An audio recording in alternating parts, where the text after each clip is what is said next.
Well, it was a segment that lit up our website, the small business owners duking it out over their candidate. Take a listen. He understands business, what it takes to make a payroll. He knows about taxes. He knows how Obamacare is the lousiest thing they ever put out there. He's got a 16% tax that right across the board. I mean, basically, me as a small business owner, I could be treated the same as the Exxon Corporation. He's also taken a stance on potentially reducing corporate taxes, which is a good thing for small businesses. So what do millennials want in November? We have them here to tell you, Alexandra Smith, Christy Kunzig, and Gianno Caldwell. Let me go to you first, Christy.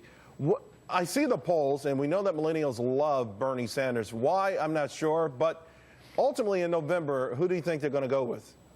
I'm going with Trump. I love him. I think he's fantastic. I love everything he has to say, that he's focusing on immigration and national security. I think those are important, and especially bringing jobs back to America. That's something that's super important to millennials, and I think that's going to really get their attention. Gianno, who do you think?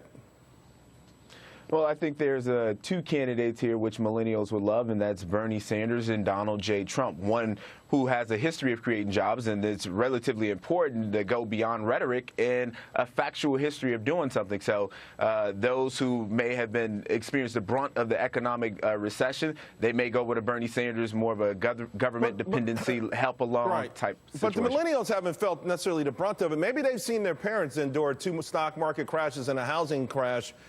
Do you think then that would be why they would go with a Bernie? Because the Bernie phenomenon amongst millennials is hard to pin down.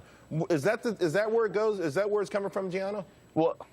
Well, as a millennial, most millennials these days and times, they're graduating with $100,000 worth of debt, living in their parents' basements or garages, and then getting a job as a Walmart greeter. Therefore, they haven't had the opportunity to really see the level of job growth in which we experienced prior to the Obama administration. Yeah. So I think in that situation, that's the brunt of the pain that they would be feeling, having not had the opportunities. Alexandra, you know what, though? That's for old folks like me, that's old-fashioned whining.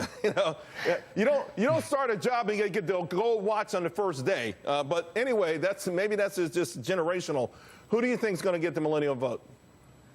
The candidate who presents him or herself as the biggest problem solver. Our research consistently shows that more than any other trait, who is that? Because now you sound like a Miss America contestant. I'm ready to give you the crown, but give me the answer. Well, I'm looking at the numbers, and what I'm seeing throughout the exit polls that we're looking at in some of these states, of course, on the Democratic side, Bernie Sanders is dominating the youth vote, which is going to present a real challenge to Hillary Clinton come the fall, because young people fundamentally see her as dishonest. But if you look at the exit polls from the Republican side of things, it's a mixed bag. You see Donald Trump won the youth vote in New Hampshire, Ted Cruz took it in South Carolina, and John Kasich took it in his home state of Ohio. So young people are very much still testing the waters and still thinking about who they want to support. Christy, when you tell your friends that you like Trump, what do they say? It's a mixed reaction sometimes. I have a lot of friends that love him too, and they fully support him, and hashtag Team Trump all over my Facebook. And then I have some friends that get all of their news from E! News and The Daily Show, and they have all these misconceptions about him that I have to clear up, and then they support him too. All right, guys, let's leave it there. Hey, you guys are fantastic. We got to get you back again real soon, okay? Appreciate it. Thank you, Charles.